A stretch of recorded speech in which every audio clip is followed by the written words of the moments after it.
Assalamualaikum warahmatullahi wabarakatuh. Ustadz, saya mau tanya ini tentang bagaimana sih cara kita menuntut ilmu. Padahal kan kita disibukkan sehari-hari dengan pekerjaan. Ada juga yang masih sekolah. Itu bagaimana caranya kita membagi waktu. Kemudian apa dulu yang mesti kita pelajari lebih dulu itu gimana gitu. Ya. Alhamdulillah wassalatu wassalamu ala rasulillah nabiyina Muhammadin wa alihi wa sahbihi wa man walah. Menuntut ilmu memang harus ada rasa cinta kepada ilmu ya. Sebab ketika kita tidak ada rasa cinta kepada ilmu, keinginan untuk menuntut ilmu pasti akan sangat lemah sekali. Apalagi kita disibukkan dengan bekerja, dan pekerjaan itu membuat kita lalai terkadang. Makanya kita harus ada kemauan kuat untuk membagi waktu kita. Cobalah kita pikirkan sedikit. Kita bekerja dalam satu hari berapa jam? Biasanya berapa jam? 8 jam. 8 sampai 10 jam. Sekarang sehari semalam tuh 24 jam. 8 sampai 10 jam dikurangi dengan tidur berapa jam kalau malam? Tidur mungkin 6 jam. 6 jam atau sampai 8 jam kali ya. Nggak ada yang 10 jam kan. Nah, taruhlah misalnya 10 tambah 8, 18 jam. 18 jam, 24 dikurangi 6, 18 jam kemana? Untuk keluarga kita berapa jam? Apa tidak mungkin misalnya satu hari kita adakan waktu setengah jam saja untuk baca? Karena setengah jam saja kita untuk baca atau mendengarkan kaset atau yang lainnya sangat bermanfaat sekali. Iya, itu sebetulnya memang harus ada kesungguhan dulu dari diri kita. Sebab kalau kita tidak ada kesungguhan, sulit sekali untuk kita mengatur waktu kita. Kita selalu beralasan sibuk, dan sibuk. Sebetulnya kalau kita pikir-pikir ada kesempatan-kesempatan yang bisa kita lakukan. Bahkan ketika dalam perjalanan, ya, bisa kita gunakan untuk menuntut ilmu. Entah itu mendengarkan kaset, ataupun baca buku, ya, ataupun yang lainnya. Ya, sebetulnya banyak sekali ya kesempatan-kesempatan yang terkadang kita karena kesungguhan kita kurang, sehingga kesempatan itu kita tidak maksimalkan semaksimal mungkin. Tetap yang namanya menuntut ilmu kepada guru itu harus. Ya, mungkin kita misalnya liburnya Sabtu Minggu, maka kita sibukkan Sabtu Ahad ini, kalaupun memang ada waktu untuk anak-anak sama istri misalnya, istilahnya acara keluarga gitu kan. Tapi tetap di waktu itu ada waktu khusus kita mengaji, jangan sampai diganggu. Ya, oleh apapun juga kita usahakan. Kalau bisa kita seminggu sekali mengaji, alhamdulillah. Kalau bisa ditambah lebih dari itu, alhamdulillah. Yang terpenting bagi kita adalah istiqomahnya dulu. Ya, memang subhanallah sekali lagi menuntut ilmu itu butuh kepada hati yang betul-betul menginginkan. Sebab ketika hati kita merasa cukup terhadap ilmu, ya sulit sekali untuk kita menuntut ilmu Allah Subhanahu wa taala. Allahu a'lam. Ya, kemudian yang selanjutnya kan kita lihat banyak sekali ilmu yang kita nggak tahu. Itu bagaimana kita memprioritaskan apa yang harus kita pelajari dulu? Tentunya ya para ulama terdahulu juga kita lihat ya di dalam menuntut ilmu Allah Subhanahu wa taala, pertama mereka tidak tergesa-gesa. Mereka mulai dari yang mukhtasarat misalnya, yang mudah-mudah dulu, yang ringan-ringan dulu. Kita pelajari dulu yang sifatnya landasan-landasan dulu. Dalam masalah ilmu fikih misalnya, kita ambil buku-buku yang mudah-mudah dulu.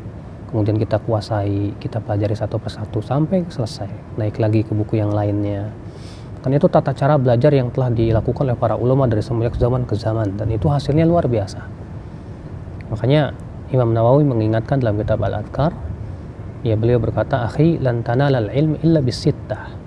Saudaraku, kamu tidak akan bisa meraih ilmu kecuali dengan 6 perkara. Yang pertama apa? Hirs, yaitu semangat yang kuat, ya. Kemudian zaka, kecerdasan penting. Kemudian apa? Ijtihad, ya. Ijtihad itu kesungguhan. Kemudian bulughah, bekal. Kemudian yang kelima yaitu irsyadu ustad, harus ada bimbingan seorang ustad. Yang keenam yaitu tulu zaman, waktu yang panjang. Kita jangan mencukupkan diri hanya 2 tahun, 3 tahun, 4 tahun, tidak. Ya, tapi waktu yang panjang itu yang kita berusaha untuk terus istiqomah di atas menuntut ilmu Allah Subhanahu wa taala. Nah, kesalahan kita adalah ketika menuntut ilmu itu ngacap gitu. Ketika kita baca buku, mempelajari buku satu, bosan, pindah lagi buku yang lain. Belum selesai ini sudah pindah lagi yang lain. Udah ini bosan lagi, pindah lagi yang lain. Akhirnya apa yang terjadi, pengetahuan kita kemana-mana, tidak kokoh. Makanya taksil, ya, para ulama mengingatkan, kata Syekh Utsaimin rahimahullah, harus ada taksil dalam menuntut ilmu, menguasai dulu pokok-pokoknya dari segala ilmu itu tersebut. Kalau kita kuasai pokok-pokoknya, insya Allah untuk cabang-cabang yang lainnya akan mudah sekali untuk kita ketahui. Namun sekali lagi itu kesungguhan, kesabaran, ketelatenan, dan pemahaman yang cukup harus detail ya di dalam memahami pelajaran-pelajaran yang disampaikan. Allah.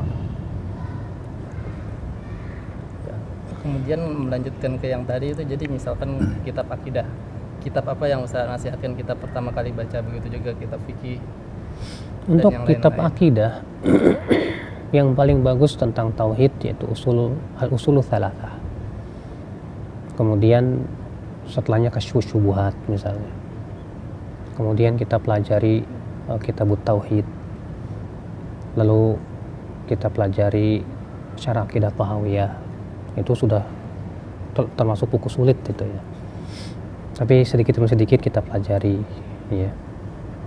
Dalam masalah hadis mungkin bisa kita pelajari dari Arba'in Nawawiyah, kemudian naik ke Riyadhus Shalihin misalnya. Demikian sedikit demi sedikit kita pelajari. Yang penting bagaimana satu buku itu sudah kita kuasai dulu gitu. Ini yang jarang sekali kita lakukan terkadang.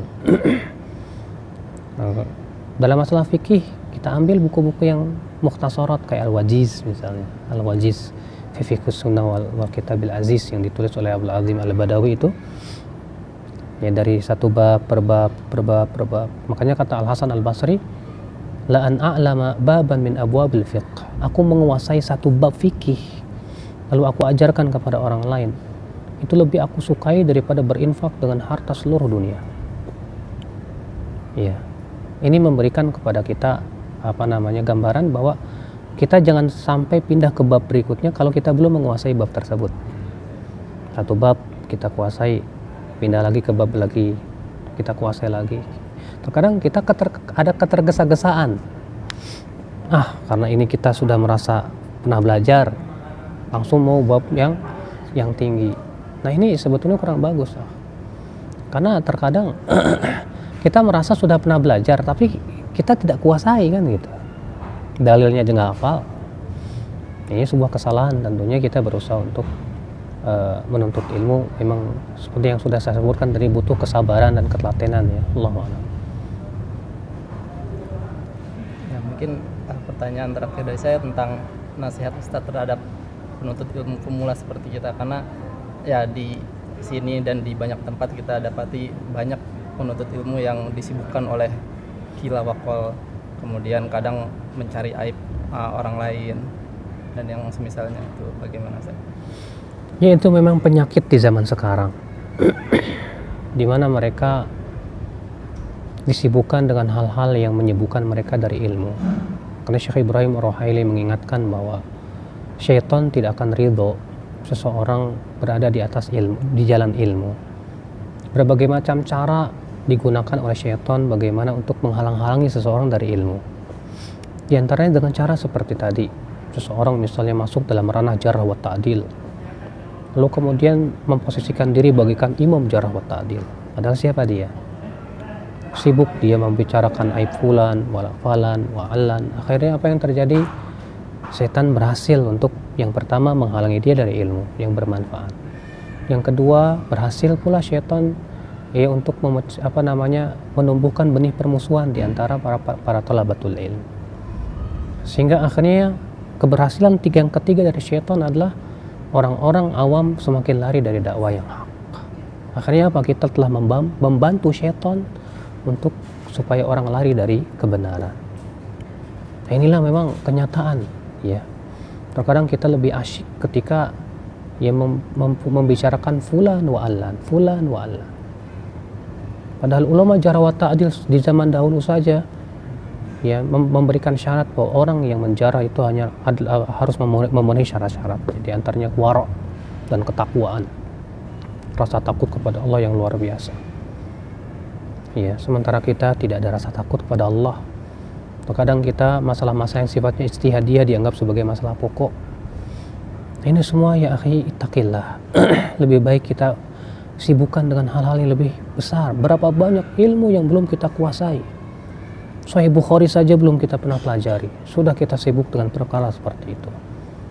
Kita belajar ilmu aja baru bab wudu, bab sholat, bab wudu, bab sholat, bab puasa, haji belum pernah kita bahas. Apalagi masalah talak, li'an, masalah jihad, masalah yang lainnya lagi, bab-bab dalam fikih yang sangat banyak belum pernah kita pelajari. Tapi kita kemudian hari-hari kita sibuk dengan sebatas membicarakan fulan wa allan. La haula wala quwata illa billah. Ya, kalau dahulu seorang ulama berkata, sesungguhnya aku menjarah si fulan, barangkali dia sudah mendaratkan kakinya di surga 200 tahun sebelum saya masuk surga. Iya, Masya Allah, mereka lakukan itu karena ketakwaan mereka. Ya, ketawaduan pun ada di hati mereka, dan ini yang hilang di hati-hati kita. Allah musta'an. Nah, mungkin saya mau menanyakan bagaimana sikap kita di negeri atau negara di mana Muslim sebagai minoritas. Jadi bagaimana menjaga istiqomah kita, bagaimana agar kita tidak terbawa kesibukan-kesibukan dunia, karena mungkin kita ketahui kalau di negara mayoritas mungkin kita di tempat umum masih bisa melihat syiar-syiar Islam. Namun bagaimana di negeri-negeri yang kita minoritas dan syiar-syiar Islam itu tidak nampak sama sekali. Terima kasih. Sebetulnya para ulama sudah berbicara tentang masalah ini. Itu tentang hukum tinggal di negeri kafir ya. Dan para ulama bersepakat bahwa tinggal di negeri kafir itu tidak diperkenankan kecuali untuk hajat, ya, keperluan seperti menuntut ilmu atau perkara-perkara yang lainnya yang sifatnya itu maslahat. Namun itu pun juga disyaratkan, yang pertama kita diberikan kebebasan untuk beribadah kepada Allah, tidak dilarang sholat, kita tidak ditindas agama kita tidak dilarang untuk beribadah kepada Allah. Kalau kita memang ternyata dilarang pada waktu itu haram hukumnya, kita tinggal di sana sudah. Harus dan wajib untuk hijrah. Ya. Dan Rasulullah bersabda, "Inni bari, aku berlepas diri min kulli muslim, dari setiap muslim yaskunu baina dhahranail musyrikin, yang tinggal di negeri kafir." Ini yang kita khawatirkan tentunya. Iya. Kalau memang ternyata misalnya di negeri Islam kita mendapatkan pekerjaan yang layak lah, yang mencukupi kita, pilihlah, dan itu yang harus kita pilih. Adapun kemudian kita tetap bertahan di negeri yang itu notabene bukan negeri Islam, ya, padahal di negeri Islam misalnya masih banyak pekerjaan yang halal yang insya Allah bisa dia lakukan, maka yang dikhawatirkan kita terkena hadis Nabi SAW tadi, bahwa aku berlepas diri dari setiap muslim yang tinggal di tengah-tengah kaum musyrikin tentunya. Yang kedua, hendaklah kita memperdalam ketakwaan kita kepada Allah. Memang pastilah ya di negeri kafir fitnah jauh lebih dahsyat, lebih besar. Kita berusaha untuk bertakwa kepada Allah semaksimal mungkin dengan cara apa? Menjauhi tempat-tempat yang di situ kemaksiatannya ya banyak ya. Dan kita jangan terlalu banyak keluar. Ya, kita lebih banyak di rumah misalnya. Daripada kita di luar, Masya Allah luar biasa fitnahnya. Makanya Rasulullah SAW bersabda kepada Abdullah bin Amr bin Al-As. Kata Rasulullah, "Ya Abdullah, kaifa bik? Bagaimana pendapatmu? Idza kunta fi huthalati minan nas." Kalau kamu berada di suatu tempat yang di situ manusia rusak semua. Kata Rasulullah, "Ilzam baitak." Kamu tinggal di rumahmu. Artinya kita sudah ya antara rumah, kantor, kecuali kalau kita mau ke pasar harus, karena itu untuk kebutuhan rumah kita. Ya. Ilzam baitak. Kemudian wa khudh ma ta'rif wa da' ma tunkir. ambil yang kamu lihat ma'ruf, tinggalkan yang kamu lihat mungkar. Wa 'alaika bi khasati nafsik, dan hendaklah kamu lebih memikirkan dosamu. Wada'anka amrul awam, dan tinggalkan urusan orang-orang banyak tersebut. Dan tampaknya hadis ini sangat cocok untuk di Singapura seperti ini ya. Kita banyak-banyak ya, apalagi untuk mendatangi tempat-tempat yang di situ maksiatnya banyak sekali. Jangan sampai ya, karena itu sama saja mengotori hati kita. Ya, semaksimal mungkin, kecuali kalau memang keadaannya sangat mendesak sekali. Ya, tapi kalau memang tidak ada mendesak, buat apalah kita mendatangi hal-hal tempat-tempat seperti itu. Sementara ada tempat-tempat yang lain yang minim yang masih mencukupi kita, insya Allah. Yang terpenting adalah bagaimana kita menyelamatkan agama kita. Ini yang terpenting, karena keselamatan hati ini segala-galanya. Allahu a'lam. Baik, saya kira cukup sampai di sini. Subhanakallah bihamdik, asyhadu an la ilaha illa anta, astaghfiruka wa atubu ilaik. Wassalamualaikum warahmatullahi wabarakatuh. Waalaikumsalam.